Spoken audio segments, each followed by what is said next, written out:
Hi, I'm Linda. And I'm Sarah. Are you ready? Oh yeah, I'm ready. Let's get relational. Hi, welcome to our 5th episode of Let's Get Relational. Number 5. Number 5. We are going to be talking about commitment today. Yes, commitment. Some of you may be commitment phobic and not want to do anything related to commitment because then you don't want to do that. And others of you may be the type of person that fully commits themselves to every single thing in their life. Oh, how exhausting. Which leads us into the first topic that we wanted to discuss, which is your response to commitment. So some of you may not like commitment or committing to things. You may think it ties you down, it takes away your freedom, that it's just a burden to you. And, you know, that's okay. It doesn't always serve you in creating a long-lasting relationships, but if you're also more interested in knowing a bunch of people at a shallower level, like that's your choice and you're welcome to do that. So we're not trying to say that you can't do these things, but if you're looking for intimacy, a deeper connection, and long-lasting relationships, committing yourself to them and showing up and making an effort, pretty up there on the level of importance. Yeah, and we encourage you as we're talking about all these topics, and we probably should have said this in the beginning, some of this you may not agree with. Mm-hmm. Like, totally great. What we're after more than anything is for you to develop an awareness and a consciousness of your choices around these things. Mm-hmm. So for us, the response to commitment is super important. So I have a higher level of commitment and love my commitment to my child. That's easy. Mm-hmm. Not all the time, but it's easy. Yeah. Really. And you were supposed to laugh there. It wasn't funny. Oh, I'm sorry. My bad. My apologies. I'm just kidding. It's your level of commitment really varies, and your response to commitment really varies, but you really need to check in with where it feels like commitment might be something you're shying away from. And there's some parts of my life where I realize that I have some thoughts and some stories about what commitment might mean. So as I entertain ideas of dating and being in a committed romantic relationship, it's like, ooh, will that take my freedom away? Will that be an anchor to me? Will that be something that lifts me up and expands me? You know, what kind of commitment do I want? And who's the person who's likely to give that to me, both in a romantic relationship and with my friends? Yeah, and the other thing about your response to commitment can also be related to commitments you've seen in your life and other relationships. So, because sometimes people will make choices to stay in committed relationships where they're not necessarily happy or that they feel tied down in some way. And so you've watched, maybe your parents are like, if something happened like that with your parents, maybe a sibling, an older sibling, or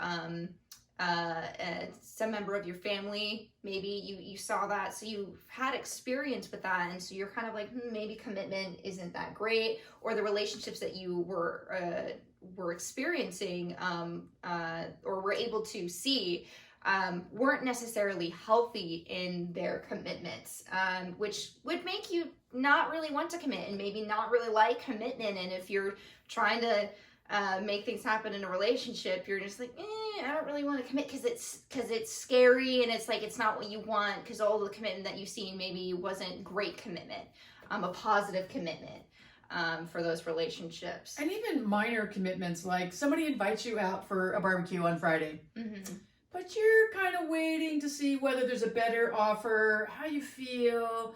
You know, you don't commit. So the other person has a hard time making plans because they've invited 20 people to this barbecue. Everybody's just kind of taking a chill pill and trying to decide whether that's the thing that's going to be the most fun on Friday. And so we are in a little bit of a commitment phobic society in some ways, in terms of people actually being willing to say, yes, that'd be great. I would love to be there. And you know those friends of yours that every time you are asking, they're there. And this does not seem to matter generationally. Yeah. I've talked to people my age and older. I've talked to people Sarah's age and younger. And getting people to actually say that they'll do something and then follow through is sometimes a challenge. And part of that has to do with other people's response to commitment. Like that's going to tie them down. And it's nothing to say you can't change your mind. You wake up Friday and you don't feel good. Well, you shouldn't go to that party then. Yeah. But that's not what we mean. What we mean, like, if somebody invites you to something, check in with yourself. Does this feel good? Like, do I want to say yes to this? And is it a whole body yes? Or is it like, well, I could, but, let's see if something better comes along. I have some issues with that. It's like, I rarely will do that. Do you do that with any of your? No, not really. Yeah. I'm like, I prefer to either say yes or no to something, and I know some people have a really difficult time saying no. So Right. that's the other thing about, do you have a hard time saying no to things? Because that might be why you don't want to commit, because you don't want to say no, but you don't want to say yes. You're just kind of waffling on there for a while. But for me personally, no, like, I'm going to say yes or no. The only time I might stick it on as a maybe is if there might be something else that is happening, and I'm going to communicate that, like, hey, I might be doing something else on that day, so I'll have to see whether I can actually go or not, or do the thing. Yeah. So, but I'm communicative about it. I don't just not respond. So. Right. So check in with what your internal response to commitment is, and just see whether there's anything there that is pushing away commitments. Like, oh no, that's too much. That's too much. Well, like, really get at the root at it. Is it that you're feeling like it would tie you down somehow? Is it feel like it's going to limit your freedom? I don't like things to limit my freedom, but I do like commitments. I like being able to say yes to things and to people. I like being able to say yes to experiences, and I like to, when I need to, say no. If people invite me to go skydiving, that's a hard no. That's not, I have to think about it. It's right now at this stage of my life, and that could change. Right now, it's a hard no. If certain people ask me to do certain other kinds of things, I might have to think about it and really check in with myself. So I might not be able to answer right in the moment, but I will think about it, get clear about what I want, and then be able to respond to it. And that takes us to our next point. But you have there's more? Wait, there's more. On the flip side, if you're an overcommitter, like, look at, is it difficult for you to say no too? Because sometimes it could be the opposite of, oh, I'm not going to say anything because I don't want to say no, versus, oh, I don't want to say no, so I'll do it anyway. Yeah. Because I feel bad. I'd feel bad if I said no. So you just overcommit yourselves to things. So it's also important to look at, where are you doing too many commitments? You have too many commitments in your life, and are you overworking yourself, or are you overtiring yourself?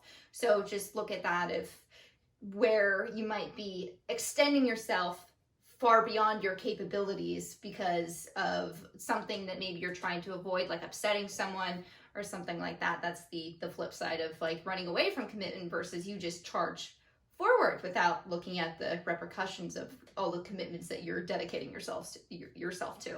Yeah, really, really check in with, are you being a people pleaser if you're saying yes to everything, and really what you want to do is sit at home in your recliner and watch a TV show.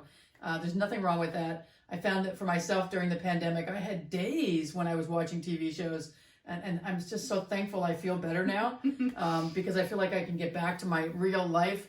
But there was a point in time where I didn't want to commit to anything. I didn't want to do anything. And it really, it became my way of coping, just to honor what my body and my mind was saying. We need to catch up with this. This is going to be a long-term thing. And so we need to figure out how to adjust to it. So physically, emotionally, spiritually, everything for me, I allowed myself that space to do that. And even during this, I've watched as some people say yes to everything because they're so not wanting to be alone, or some of them are not wanting to be with their spouse or their family, quite honestly. And I get it. But it's been an interesting thing to watch, just where people are in terms of their ability to respond to commitments, and the people who are selective about where they are being cautious. It's been kind of funny. So you can tell where their commitments are. They're not saying it. But they always say yes to this opportunity, and they sometimes say yes to you. So for me, I've just gotten to a place of like, oh, I see where their priorities are. That's cool. Maybe they're not able to articulate it that way, but I certainly get it. And so I may keep inviting them. I may not. It just depends on how I'm feeling about where they are in my orbit, which we'll get to in just a moment. So now can we move to the other? Yes. All right, awesome. So this is one that I feel super strongly about, and I know Sarah does too. And your first commitment is to yourself.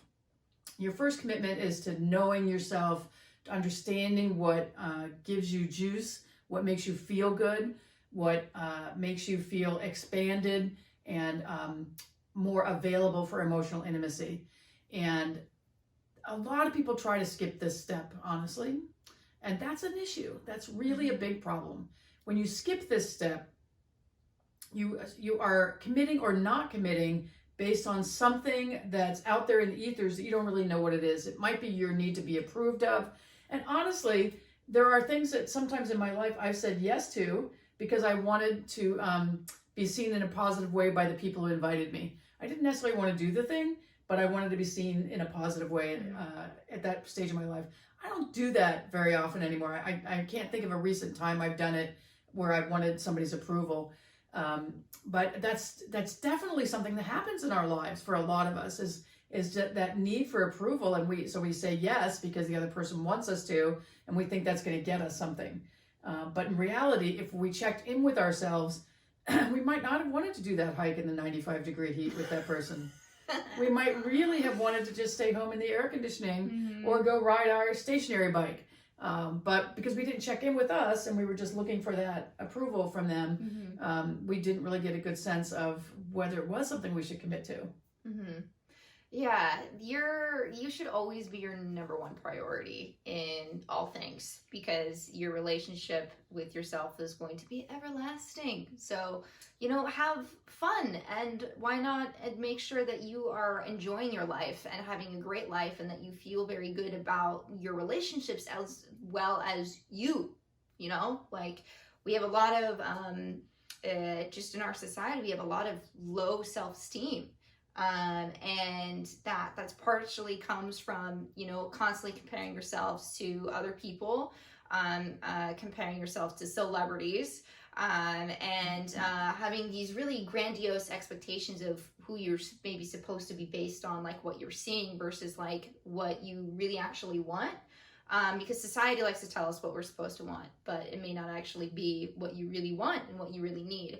So committing to understanding yourself and knowing what it is, what you truly want, and not just what people expect from you or want from you is really, really important, because then you're in like internal stabilizers are going to be like, oh yeah, this is my equilibrium. Like this is where I want to be and this is where I want to stay. So if something gets out of place with either like in yourself because something's going on or because of something, a relationship or something, then you can look at it and be like, oh, is this working for me? And if it's not, then you can take a step back and reevaluate. But it's super important to just to have yourself be the priority in your relationships and in life. The one thing I want to make sure we're talking about here, though, is sometimes you have a responsibility to care for an elderly parent or you care for children, whatever it is in your life.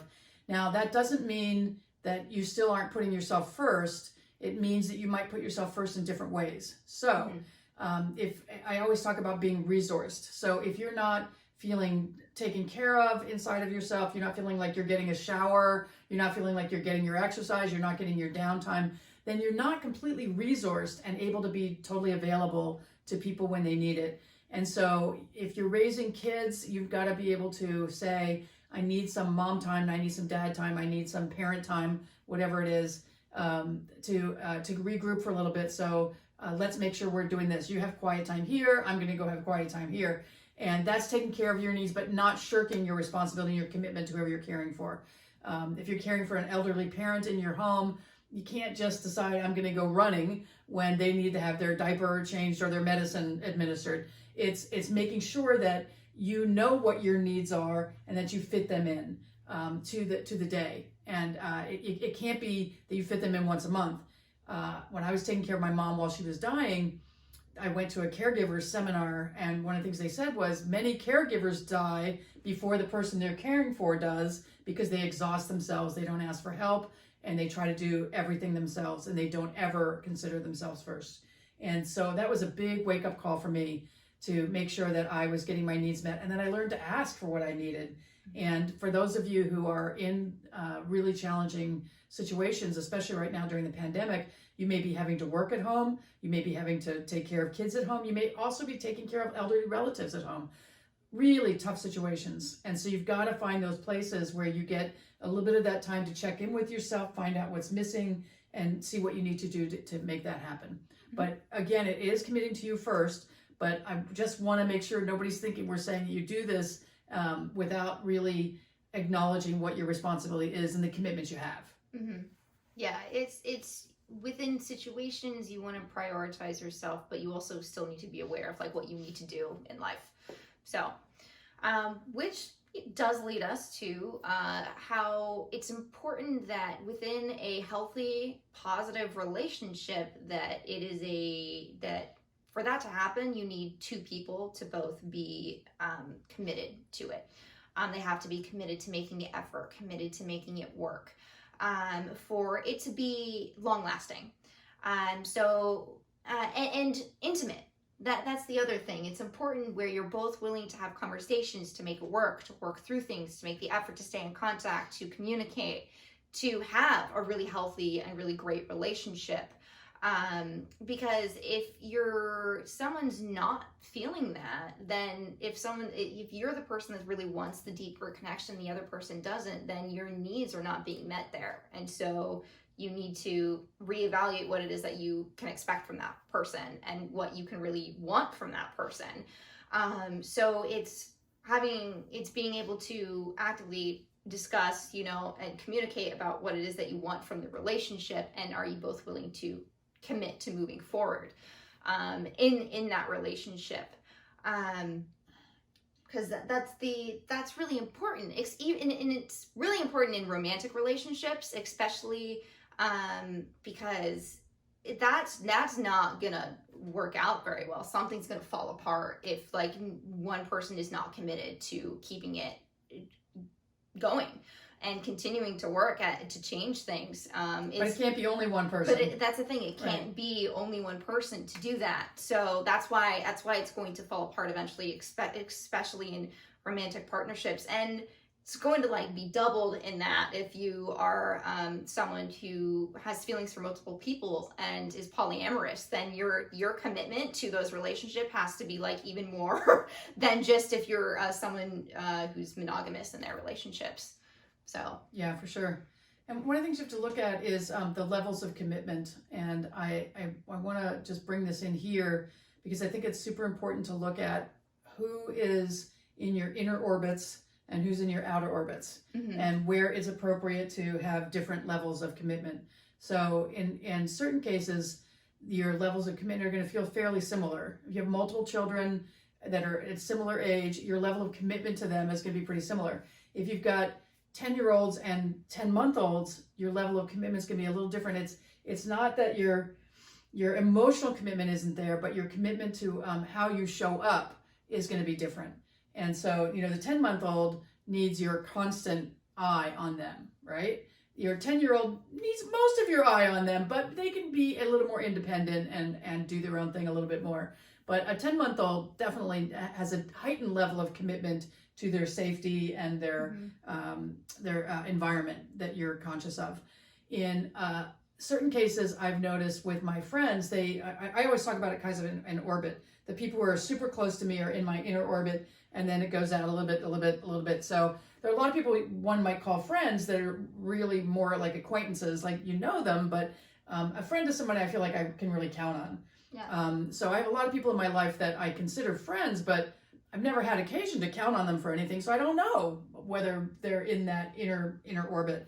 And lots of other friends I have had occasion to count on, and so I know that they're there. So the different commitment levels, you really have to look at what's appropriate in this circumstance and to acknowledge the person's capacity to give. That's the thing I wanted to go back to about what you were saying. Yeah. Is that if there are two people in a relationship, it's a friendship, sibling relationship, parent-child, it doesn't matter. What's the other person's capacity to give? And I don't like to judge it. That's the piece I've really been working on in myself, is not judging their capacity, but being aware of it. Yeah. It's so this person has the capacity with me to have the deep conversations, which I love. to really go in there and talk about feelings and talk about challenges and to say, this is where I am, this is where I want to be, and this is what's in my way. Other friends, they don't have the capacity or interest.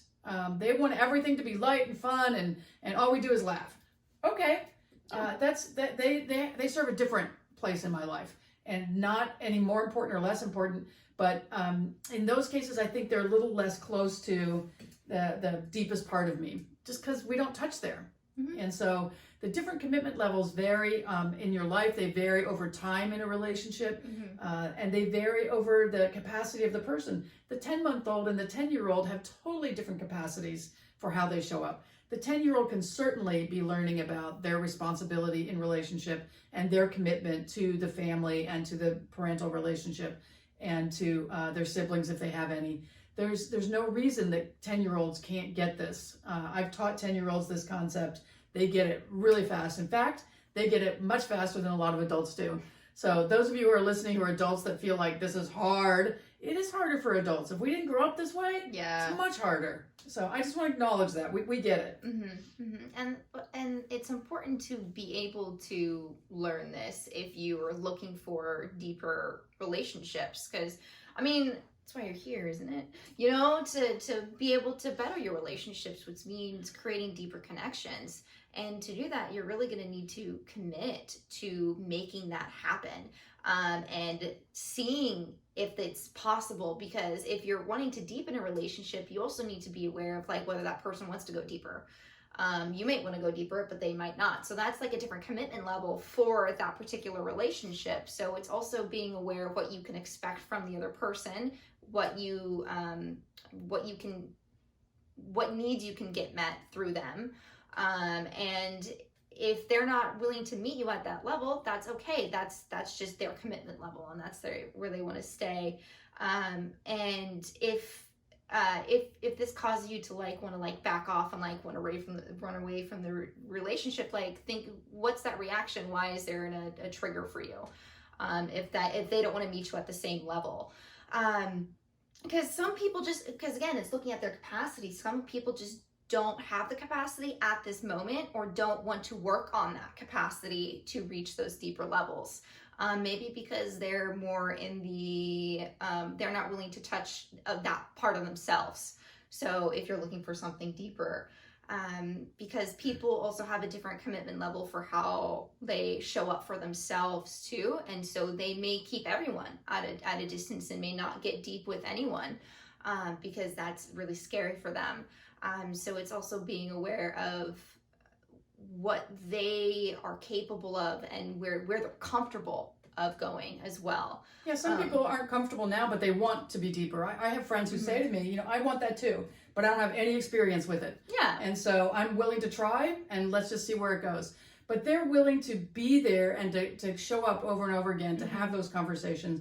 So I know if there's something that triggers me in the way we're relating. I have one friend right now where I was feeling a little judged by something. And so I'm going to bring it up because I have got enough of a trust in that relationship and we have enough experience to say, I'm triggered by this. I don't know if you mean this at all, but I just need to ask because I there's a part of me feeling like I need to defend my actions and my behavior.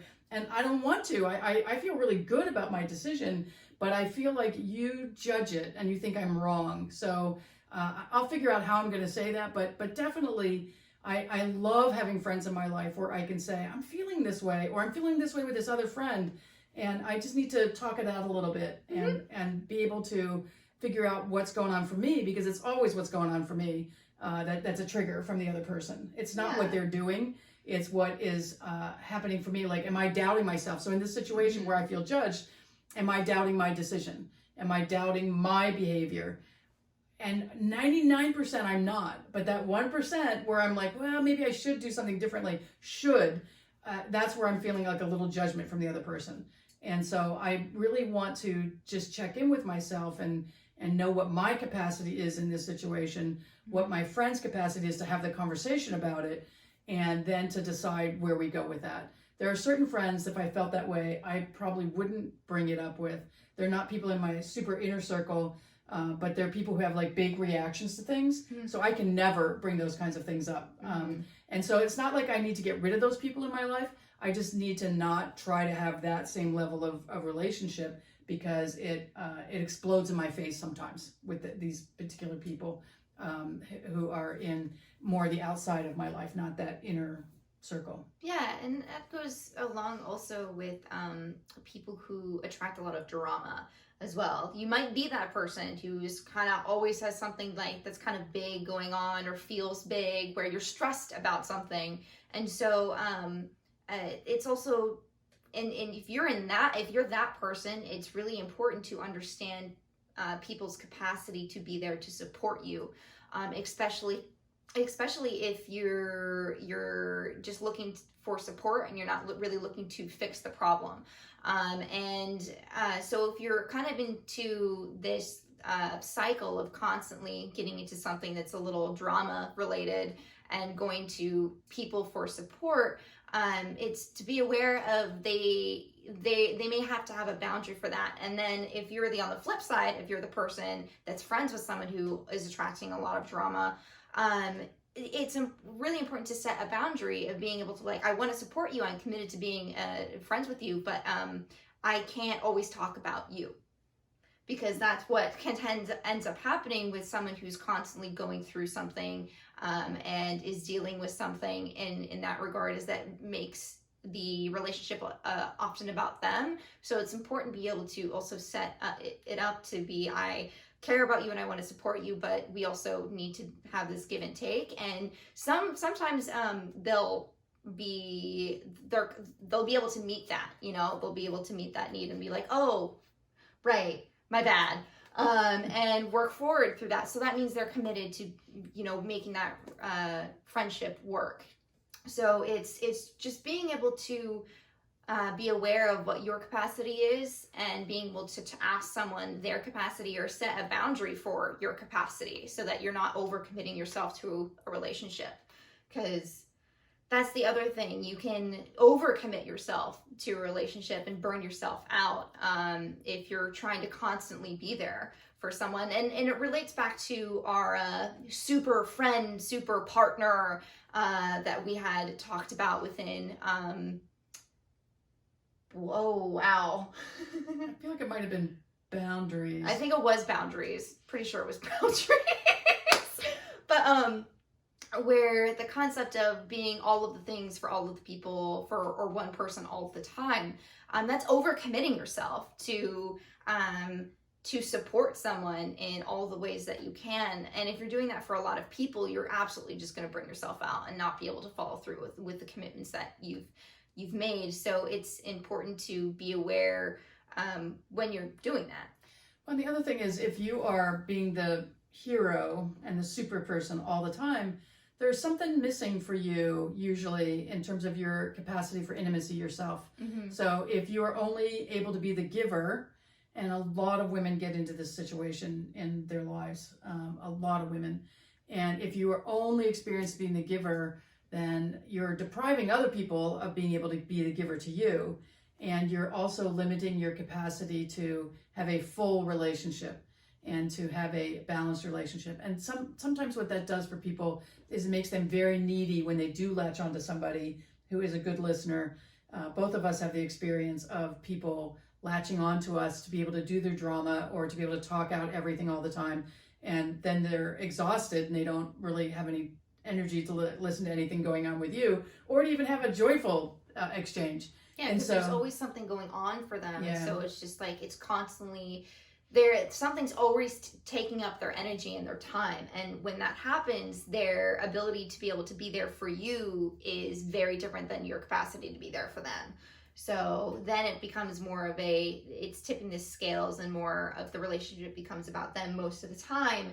And then it's not a give and receiving relationship. It's more of you're put in a position of giving in that way. And there's really, honestly, there is nothing more rewarding than being able to give, mm-hmm. and then to give somebody the honor of being able to give to you. And so for you to learn to receive, that was a big one for me. I had to learn a lot about receiving in my earlier years, and I really just didn't get the joy that I was depriving other people of giving to me. So when we got evacuated during the fires, it was really hard for me to let other people take me into their homes. I was always the person who did that. But there we were with just a couple of hours of notice, and we had to find somebody that we could go stay with.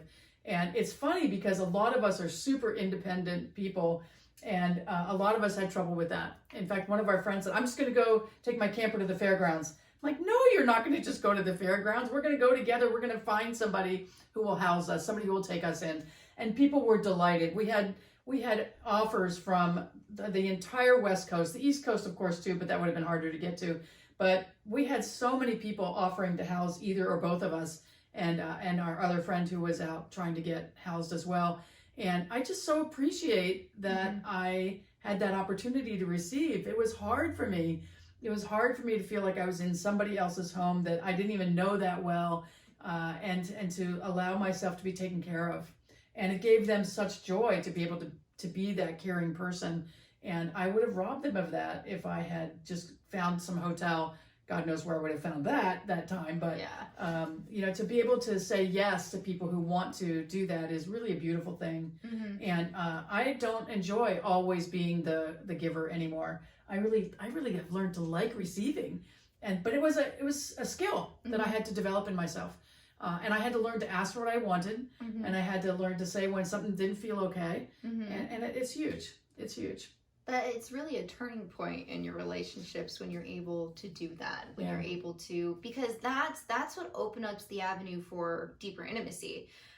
Because in being intimate emotionally, physically, whatever with another person requires you both to be able to give and receive. So if you're only giving, you're not allowing like a sluice gate to open on their end to be able to return that.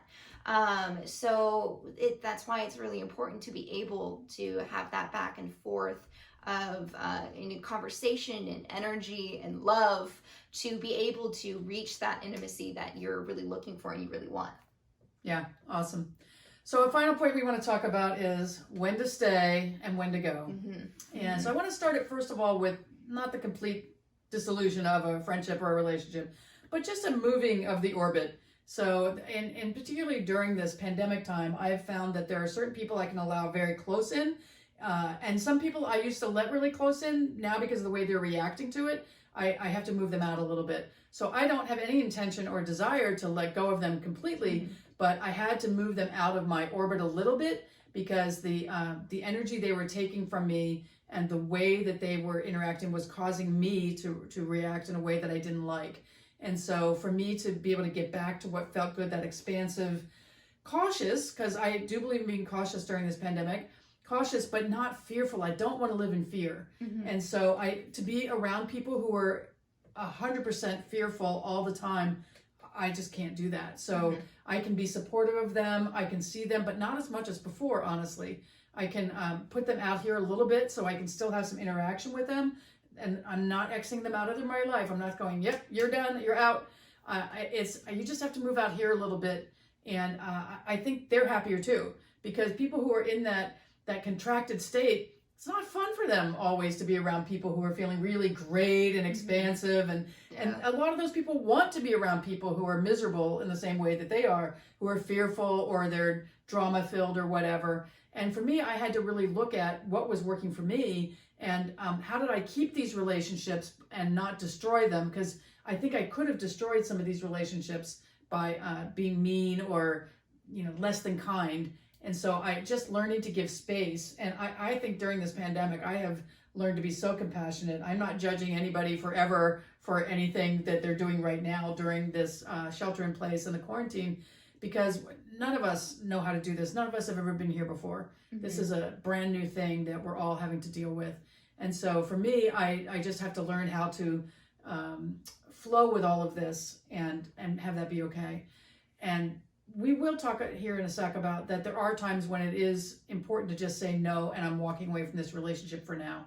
And so what I want you to look at is the relationships you have in your life. Where are you feeling fed? Where are you feeling expansive? Where are you feeling filled up? Where are you feeling like that person meets you and wants to meet you?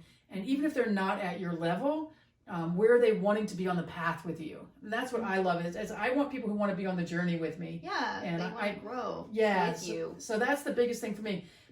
I don't think for either of us, we're going to be friends with people who are like, oh, that's just the way I am. My parents were like that. My grandparents were like that. That's just how I am. We're like, well, it doesn't have to be if you don't want it to be. You know, like, yeah, you might have had multi-generations that have brought that down to you, but what do you want? Who do you want to be in the world? Mm-hmm. And so people who are like, oh, that's just fate or whatever, they're just not going to be in our inner circle. Mm-hmm. Yeah. But on the other side of, you know, moving people just out of your, on like the outskirts of your orbit, there's also some times where you just have to let them go. And that is sometimes you may feel that way when you're in a reactive state, and you're feeling really upset, really triggered, or really angry that you kind of just want to be done with the relationship. I implore you, if you're feeling that way, to really consider that, because I've had to walk away from a relationship with a parent, and that is not a very easy decision, because going back to it, the relationship would not be the same with that parent or with the rest of that family. So if you're in a situation where you're feeling like you want to, if you're just really angry and you're just like, I'm just kind of done, really look at what it is that you enjoyed about that relationship, what's triggering you right now, and then and with that, going through a process of deciding whether you want to stay or want to go. Of course, have your feelings about it, be angry, be upset, that's totally okay. But then you have to then sit and process, because most of the time you want to give the person another chance, a second chance, and make it work. I did that multiple times over the course of like a 4 to 5 year period of just working through that. And eventually it just got to the point where no matter how I changed my expectations, no matter how I changed what I wanted from the relationship, it was just not working for me. Something would just happen that I'm like, this is not working for me. This isn't okay. It doesn't make me feel good. And it was an accumulation of all of those things to a kind of an explosive reset of just a total understanding of like, this was like the last straw, basically, like giving someone multiple second chances, and finally just, it was like enough was enough. I couldn't keep giving myself to this person anymore, expecting them to be any different, or trying to change myself to make it easier to have that relationship when I kept having to fit myself into a box. So if you're in a situation where you're constantly giving someone else second chances, you're constantly having to reevaluate your expectations for the relationship and your expectations for this person and what you can expect to receive from them, and you still are not getting what you need and you're still not very happy with it, that's when it's like the process and considering of letting that person go for now, because when you shut the door on a relationship, that doesn't mean that you can never speak to them again. You can always come back to it, and if you want to, and that's the thing, you don't have to. That door can remain shut forever, but at least there's a door there, and then you can open it and see what's on the other side. The relationship is definitely going to change and be very different than what it was originally, but you still have the opportunity and ability to reverse that decision, in a sense of like, okay, so I've had my space, it's been a really long time, I want to see where it goes, and maybe that person may not change, it may have not changed, and you just fall into it, they fall into the same pattern, and you can be like, you know what, no, I'm not going to do this again. So it is also okay to, if you try, to also step back again. You don't have to, once you try again, you don't have to fall into the same pattern.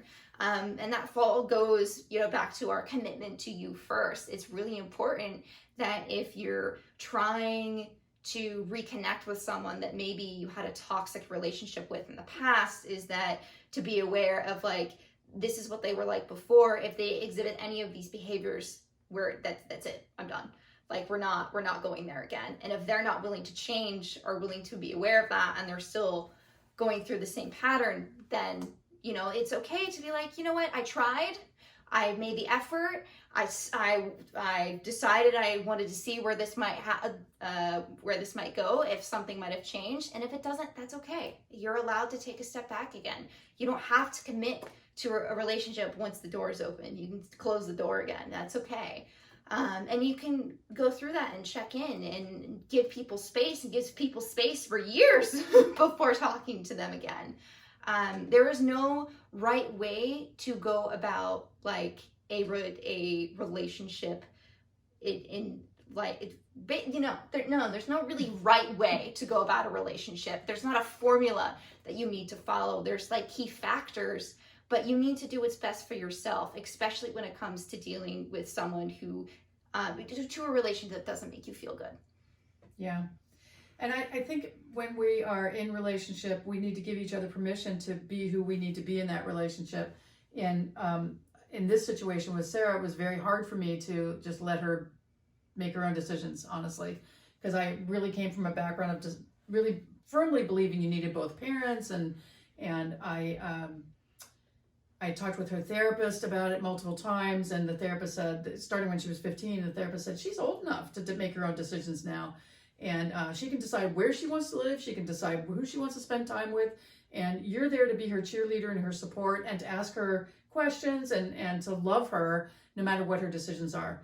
So when she made that decision, it was not my decision at all, but I totally respected what she needed to do in that situation. And I really worked on supporting her and loving her through that, because it was not an easy decision. And one of the things we've talked about in other episodes is that there are consequences to all of your decisions. And that doesn't mean they're positive or negative. They're just our consequences. And so deciding not to talk to someone or not to have a relationship with someone often has a ripple effect on other relationships in the family or friends, that sort of thing. So you just have to be aware of what might happen. And in certain situations, if I had known what the breaking up process would have been like with that parent, I might not have been able to do it. It was pretty awful. And I don't know if going into it, if I had known how bad it was going to be and how challenging, I don't know if I could have done it. And it was the right thing for all of us, I'm sure. For my ex-partner, for Sarah, for me, it really was the best decision. I think all of us are much happier. There are certain things I wish were different, but I don't have control over any of those things. I only have control over what I bring to my relationships. Mm-hmm. So in this case, it was a really great opportunity for me to learn how to support her, ask questions, help her as a parent understand what some of the consequences were of certain decisions, and be supportive of whatever she wanted to do, no matter what was going on inside of me. So I had to do my own personal work to get through the things that were challenges to me in her decisions. And but they didn't have anything to do with her. So I didn't want to be putting any of my stuff on her. I wanted to ask her those questions and have conversation in ways that helped her feel supported and understood and loved while she was making what were very difficult decisions for her. Yeah, and if you're someone who's on the outside of someone making a decision like that, you can have an opinion on what you think they should be doing, but ultimately, it's very important that you respect whatever decision that they make, because that it's like, their stuff is their stuff, your stuff is your stuff, but it's also you can't make the right decision for them. They can't make the right decision for you either. That's your thing to make and their thing to make. So if that's the decision they make and that's what they think is best for themselves, then it's your job to respect it as someone who cares about them. And not for you to tell them that they did something wrong or that they're going to regret this. It's like, you can say, okay, I just want to be sure and check in and just ask. It's like, I want to be sure, is this what you really wanted? Are you okay with this? And if they think that's the right decision for them, then it's like, okay, then I will support you. And typically, if you're having a reaction to it, it's because it's triggering something in your life. Mm-hmm. It's triggering something that you're not happy with. And so you really check in with yourself about what it is that's going on for you, that you're having this reaction to this person's decision. And you may even be a sibling in this kind of situation and feel judgy about what that person's doing to your parent. And that's not between you and the other parent. That's between that person who's making the decision and the parent. And then you have your own sibling relationship that really, if you work at it and you really care about that relationship, you'll learn to separate those. Because especially in divorce situations, it gets really messy. Yeah. We have other people we know that it's gotten incredibly messy, so that people aren't talking to each other and people aren't having relationships with each other, and it's sad. And it's like I know that in this situation I couldn't control anything that was happening. I couldn't fix anything that was happening, and I just had to say, I had to accept it and just know that she was going to be okay no matter what. And that was where my commitment was, is to make sure that she was okay no matter what, and to support her through those kinds of decisions and the consequences those decisions bring. So the decision to stay or go, whether it's to just move them out of your orbit a little bit or to completely take a break from them, is a really big one. And I don't take it lightly. I have moved people out of my life who I felt like were not the healthiest people for me to be around. My own father was abusive, and there was a period of time where I had to move him way out of my life and allow myself time for healing. And so I was able to come around later, understanding what his capacity was. He'd been horribly abused as a child himself. I finally, as I got older, understood his capacity, and I had a little bit of a relationship with him before he died.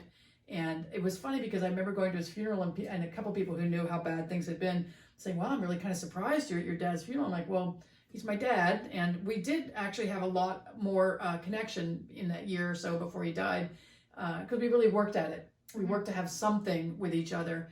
And I had done a lot of healing over the things that he had done in my life. And I didn't need to have that wall between us anymore. And honestly, if I needed it, I would have kept it up. And I have no problem with people who decide that that's just not what's going to work for them. It's you have to know what's right for you. Yep. And there's lots of different situations where these kinds of decisions come into play. You know, you may have a child who's got big drug and alcohol issues or has mental health issues, and you can't have them around all the time. There are all kinds of things that you have to look at and decide what's the kindest, most compassionate way I can respond for myself and for this other person. And often that is to put up the barrier. I mean, you could have really destroyed that relationship. You could have destroyed her in the way you treated her, rather than step back and say, you know what, I this isn't good for me, and I'm going to take a step back and take care of myself, and then we'll see what happens later. Yeah, the commitment to myself was most important, and so I chose to take care of myself and my own needs, and I do not regret making that decision, because I wouldn't be sitting in this chair talking to you if I hadn't. So it's just important to know and understand what it is that you need, and being able to either ask for it or take a step back and create space if that's what you need. Yeah, it's so important to just honor who you are, what you need, and honor the capacity of the other person. Yep. And so you can, once you identify the other person doesn't have the capacity for the relationship you want, you can still decide to stay in a relationship. But in some cases where it's so toxic for you, then you need to step back and really take care of yourself. And that goes for pretty much all relationships. And what I want to say is, if you've got a relationship like that with a kid that you're responsible for, or an elderly parent you're responsible for, you still have to be responsible for them, but you have to learn a better way of relating with them. You can't expect them to do it if they don't have the capacity. And so there's a place there where you have to figure out what really works for you. And so we are so much in support of you knowing who you are, what you want, knowing what your needs are, and understanding where you can get them met. And lots of our needs need to be met internally, but lots of our needs are met in relationship. And it's so important to be surrounded by the people that love you into your greatness, that want you to feel expansive, that want you to grow.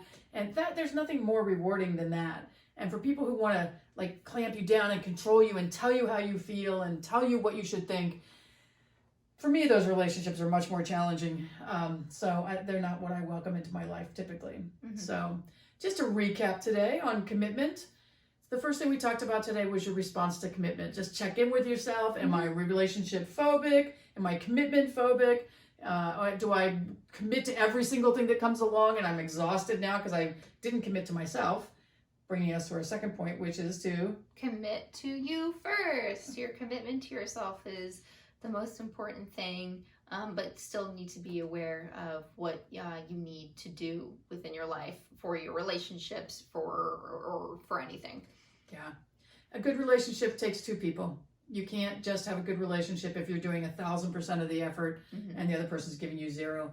It won't be 100% all the time, both ways, but each person has to be willing to commit 100% in order for this to work. Yeah. And then there are different commitment levels, and it could be within the relationship like that, or within your different, what you need from other people. So you might have a different commitment level for people, in certain parts of your orbit, that you're going to spend more time with them or less time with them and stuff like that. So. And our final point is know when to stay and when to go. Know when to walk away from toxic relationships and get support for healing, and know when to just put somebody out a little further because they're just going through a time in their life where you don't want to abandon them, but you just can't have them close all the time. So that's the end of our 5th episode of our pillars of relationship building and improvement. Yes. So until next time, we are looking forward to being with you again, and we love you and we send you much love.